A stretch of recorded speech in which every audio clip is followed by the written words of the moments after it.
ایک Michael Jackson تھا، دنیا کا ڈانسر تھا، اتنا بڑا ڈانسر تھا کہ اس کا دعویٰ تھا اگر میں ڈانس کروں میری مجلس میں مولوی پنڈت کیوں نہ ہو وہ بھی حرکت میں آ جائے. اس کا اتنا بڑا دعویٰ تھا. اتنا پیسہ کمایا کہ بینک والے ہاتھ جوڑ کر کے کھڑے ہو گیا، بینک میں تمہارے پیسہ رکھنے کی جگہ نہیں ہے. اتنا پیسہ کمایا. اس کے بعد وہ بولا میں دنیا میں مشہور ہو گیا، مجھ سے بڑا ہیرو کوئی نہیں، مجھ سے بڑا ڈانسر ہالی ووڈ میں کوئی نہیں، لیکن مجھے پیسے سے سکون نہیں ملا، مجھے شہرت سے سکون نہیں ملا. سکون اس وقت ملا جب میں مسلمان ہوا، مسجد آیا، نماز پڑھی. جو سکون مجھے اس میں ملا دنیا کی کسی دولت میں نہیں ملا. گجرات میں سومناتھ ہے، کسی زمانے میں وہاں مندر تھا، مندر ہی کے برابر میں چھوٹی سی مسجد تھی. مندر تو آباد تھا، مسجد ویران تھی، آذان بھی نہیں، نماز بھی نہیں. تو ایک غیر مسلم نیتا تھے، ان کا نام تھا مرارجی بھائی دیسائی. انہوں نے مسلمانوں سے خطاب کیا، مسلمانوں تمہاری مسجد ویران ہے، مجھے اچھا نہیں لگتا. غیر مسلم کہہ رہا ہے، مسلمان کی مسجد ویران ہے کہ تمہاری مسجد ویران ہے، مندر آباد ہے، مجھے اچھا نہیں لگتا. تم مجھے ایک مؤذن دو، جیب سے پیسہ میں دوں گا. تم مجھے ایک امام دو، جیب سے پیسہ میں دوں گا. سندھ کے فاتح کا نام تھا محمد بن قاسم. اپنے خزانے میں انہوں نے 3 روپے رکھے 100 میں. کس کے لیے؟ مسجد کے لیے نہیں، نئی مسجد کے لیے نہیں، پرانی مسجد کے لیے نہیں، بلکہ مندر کے لیے رکھا کہ اس ملک میں میں مسلمان بادشاہ ہوں اور میری حکومت میں ہندو بھی ہے، مسلمان بھی ہے. مسلمان کی تو مسجد آباد ہے، مسلمان اپنے پیسے سے بنا رہے ہیں، لیکن غیر مسلم کے پاس، غریبوں کے پاس مندر نہیں ہے. اپنے خزانے میں مسلمان بادشاہ 100 میں 3 روپے رکھتا ہے کہ ہر ہندو کو یہ آزادی ہے، مسلمان راجا کی حکومت میں وہ نیا مندر تعمیر کر سکتا ہے، پرانے مندر کی مرمت کر سکتا ہے. آج لال قلعہ جائیے آپ، ایک چھوٹی سی مسجد ہے، اس کا نام ہے موتی مسجد، آج بھی موجود ہے. 1600 عیسوی پرانی مسجد آج بھی موجود ہے. لال قلعے کے اندر وہ مسجد موجود ہے. اس مسجد میں کون نماز پڑھتے تھے؟ درویش خدا اورنگزیب بادشاہ نماز پڑھتے تھے. دعا کیجیے اللہ ان کی قبر کو نور سے بھر دے. امام صاحب مصلی پر ہیں، بادشاہ آگے کہا امام صاحب وقت ہو گیا، آپ مصلی پر بیٹھے ہو، نماز کیوں نہیں پڑھائی؟ کہا میں آپ کا انتظار کر رہا تھا، آپ بادشاہ ہو، آپ آ جاؤ، اس کے بعد میں نماز پڑھاؤں. قربان جائیے اس بادشاہ کے اوپر. اس نے کہا او امام صاحب میری مسجد سے نکل جاؤ، تو امامت کے لائق نہیں ہے. میری مسجد کا امام وہ ہے جو خدا کے لیے نماز پڑھائے. میری مسجد کا وہ امام ہرگز نہیں ہو سکتا جو بادشاہ کے لیے نماز پڑھائے. آپ ایک تجربے کی بات ہے، یہ دیکھ رہے ہیں ایک لائن سے موبائل لگا ہوا ہے. آپ کو سکون کہاں ملے گا، آپ کا سکون کہاں جائے گا، یہ راز آپ کو ایک لائن میں بتانے کے لیے جا رہا ہوں. یہ موبائل آپ دیکھ رہے ہیں، صرف 5 منٹ کے لیے آپ موبائل کھولیے، اس کو صرف 5 منٹ دیکھیے گھڑی دیکھ کر کے، آپ کے 1 گھنٹے کی نیند حرام ہو جائے گی.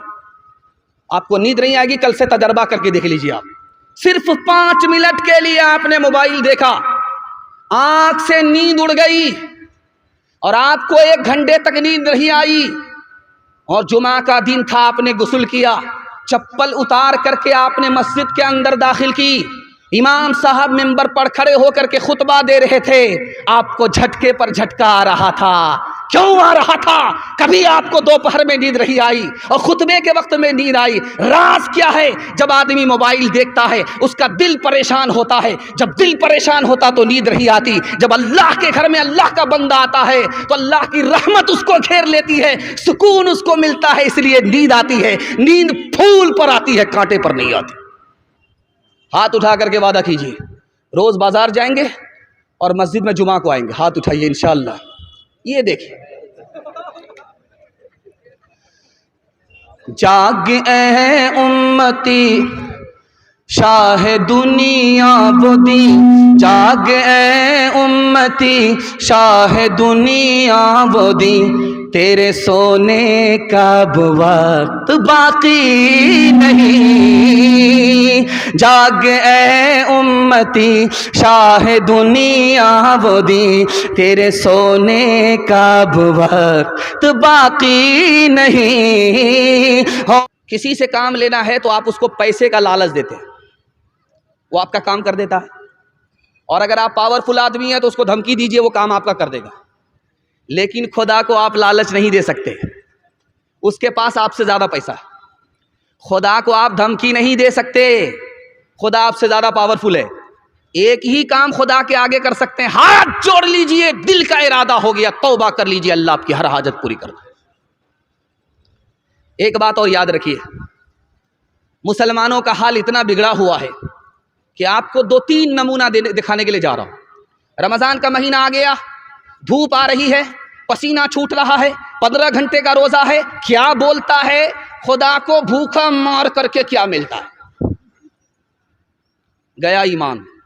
اتنا خطرناک جملہ تھا کہ سینے سے ایمان چلا گیا۔ اس کے بعد کیا کہتا ہے؟ جب ایک بار مانگا نہیں ملا، دوسری بار مانگا نہیں ملا، تیسری بار مانگا نہیں ملا تو کیا کہتا ہے؟ ارے خدا سے کیا مانگتے ہو، مانگو بڑے پیر سے، خدا کا تو کام یہی رہ گیا، اس سے چھینو اس کو دے دو، اس سے چھینو اس کو دے دو۔ چلا گیا ایمان۔ تیسرا جملہ دکھانے کے لیے جا رہا ہوں، خدا انصاف نہیں کرتا، کسی کو اولاد دیتا ہے، کسی کو اولاد نہیں دیتا۔ چلا گیا ایمان۔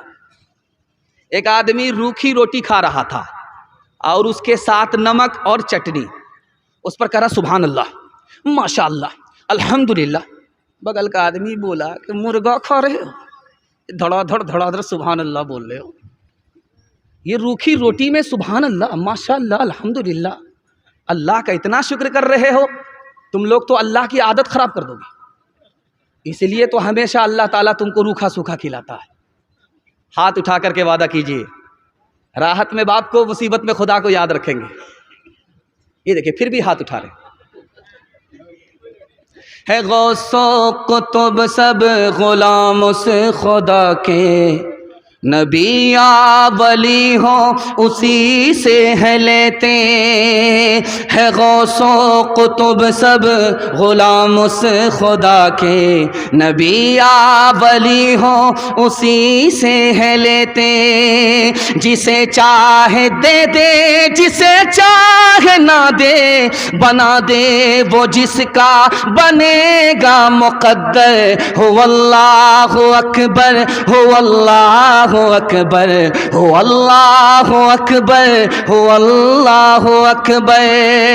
اسی کے ہے ہاتھوں میں حاجت روائی، اسی کے ہے بس میں یہ مشکل کشائی، اسی کو ہے حاصل یہ شان عطائی۔ ہوا ہے نہ ہوگا کوئی اس کا ہمسر۔ ہو اللہ اکبر، ہو اللہ اکبر، ہو اللہ اکبر، ہو اللہ اکبر۔